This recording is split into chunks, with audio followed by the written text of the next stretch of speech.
a few years back now, I'm looking at life, my wife and I put our children into our neighborhood swim team. And we really wanted them to learn how to swim, how to be good swimmers. We wanted them to be comfortable in water, and so they could just end up on the deep end and know how to get to the shallow, get to the edge without straining too much, even if they're tired. We just wanted them to be comfortable in water, because you never know, something will happen in their life and someday they will end up on the deep end and they will need to swim. And so we felt like it's so important for them to have this skill. So we had this very practical goal in mind. And so with this practical goal came a commitment of getting them to practices every morning. Now, with 3 kids who ended up in 3 different swim groups, that means hours for us spent at the pool pretty much every day. And at times it was very rough. But I'm going to tell you this, that in the end it was very much worth it. Now, I remember when they were still learning. You know, they're of course little and they're learning how to swim, and there's these plastic lane markers in the swimming pool that as they would swim, they would inevitably bump into them from time to time, trying to learn how to swim in a straight line. And sometimes they would be completing their swimming assignment and they would get tired. So you know what they would do? They would actually stop and hang on that lane for a little while, catch their breath, get their strength back up, and then keep on going, because they're stuck in the middle of the pool as everyone is trying to swim around them. And you see, those dividers, those lane dividers, were very helpful to keep them in their lane and let other kids just zoom by. And in a sense, they provided a very necessary guidance for them in that moment when they were learning how to swim. And so in the end, all 3 of my children, of course, became good swimmers, and they learned how to push through the fatigue, how to take instructions from coaches, how to make new friends, and actually have a lot of fun while they were exercising. How about that? A lot of really wonderful side effects and blessings that came out of that, besides the fact that our goal, achieving our goal of having them to become good swimmers and confident in water, in the end, was achieved anyway. So it was totally worth it. Now, in our Torah passage this week, as we read it, Moses presents people with a very simple choice. That's how it begins. Obey God's commandments, receive blessings. Disobey God's commandments, suffer. We've heard this all a million times. Simple choice. But it's really not so simple when it comes to making these decisions daily. The big picture seems to be quite simplistic, because Hashem gives us so many little things in Torah. I mean, we say we have 613 commandments, and there's so many little tiny details, right, that we have to pay attention to.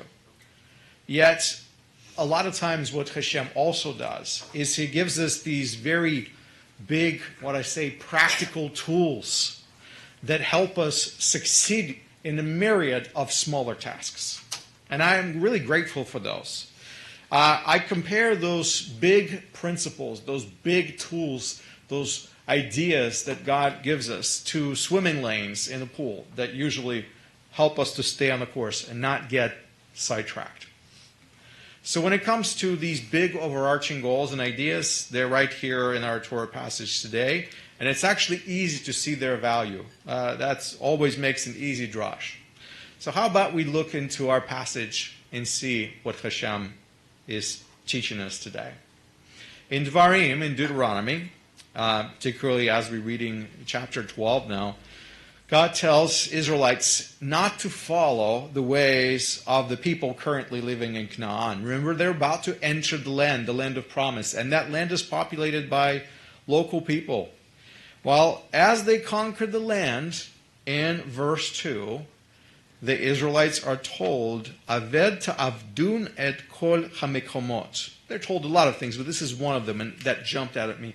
Destroy their worship sites. Okay, the makamot, these places that these people come to worship their gods. And then in verse 3, as I keep reading, they're told, Nitatset et nizbechotam. That's another interesting command. Tear down their altars. So they have this, there's a mizbeach, there's an altar, and you're supposed to just tear it down. Just destroy it. Smash it.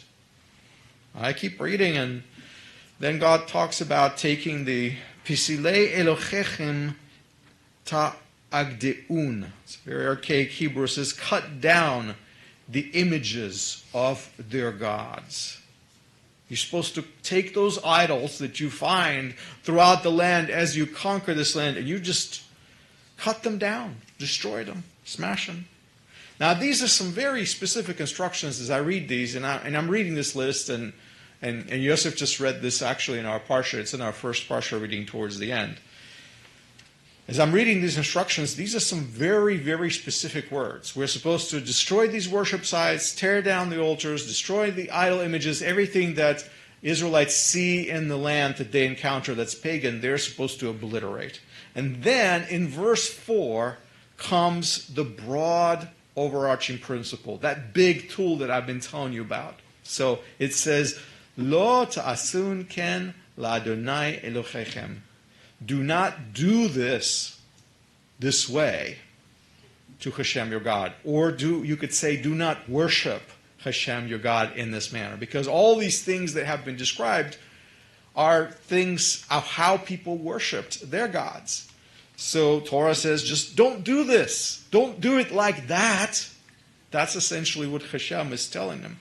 And then there's more instructions. So what I can take away from this right away is that the reason why Israel was to smash and cut and burn down all these different things, everything associated with pagan worship around them, is so that they would not try to copy it. That's the big picture. That big tool, the big idea that Hashem says in the end after all these instructions, you're not supposed to copy that. Because this is how these other peoples worship their deities. And Hashem says, I do not want you to worship me this way. Now in the following verse, Hashem explains what he actually means by that. As if you keep reading the passage, it actually keeps unraveling itself. He tells them to seek him where he establishes his name. There's a special place, a place of unity for all Israelites that they're supposed to go to. And there they will bring their gifts, their sacrifices, their tithes. This is where they will come with their children and their family. This is where they will worship together as one people. And then God even says that, in the wilderness you were doing things kind of in a very disoriented way, kind of everyone doing their own. But now that I bring you into the land, there has to be unity. And while you're doing it and you're observing other people, do not copy and try to worship me the way the Canaanites have done this. So you and I may not have Canaanites today, but I think it's time for us to look for the words that transfer into our lives directly from these passages that we're reading. So I have a couple of main points for you, a couple of ideas, a couple of takeaway principles. And the first one is, know where you belong. Know where you belong. Many people have what I call sometimes an aversion to being told what to do. Just don't like being told what to do. It's not our thing. We don't like that. There is this, what I call adventurous and sometimes rebellious streak that pushes us, all of us, I think, humans, to break the rules, to cross the lines, to climb over the fences. Always look for something that is more than what we already have.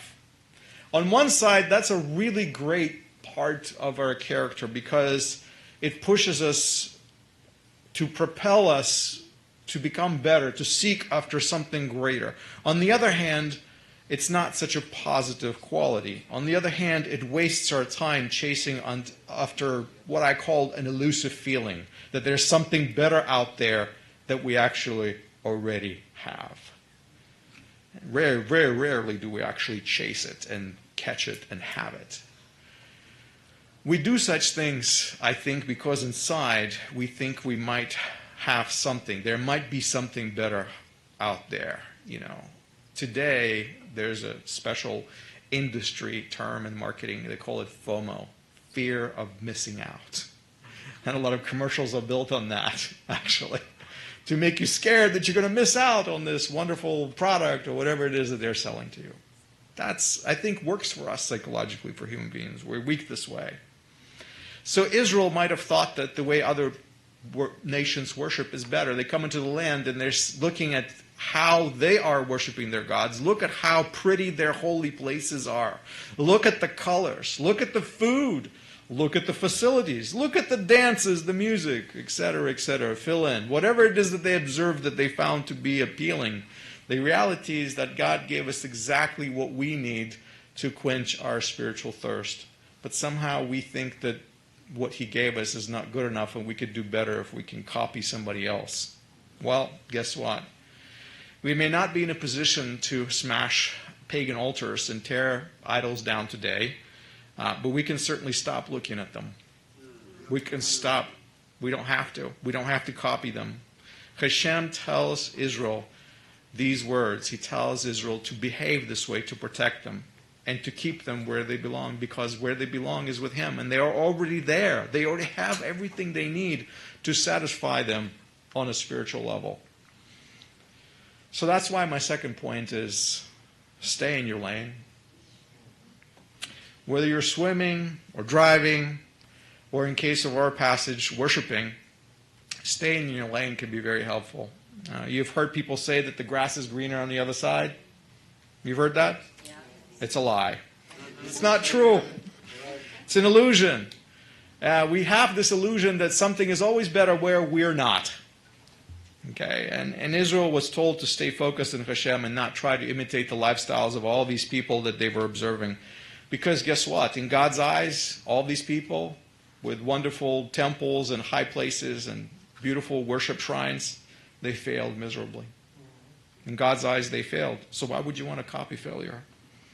Don't be fooled by looking at someone else's life today and observing from the outside their marriage, their job, their car, their spiritual life. I don't care what it is. Just don't be fooled by it. Recognize the incredible blessings that you already have right here for yourself and stay within your lane because you know Hashem is here.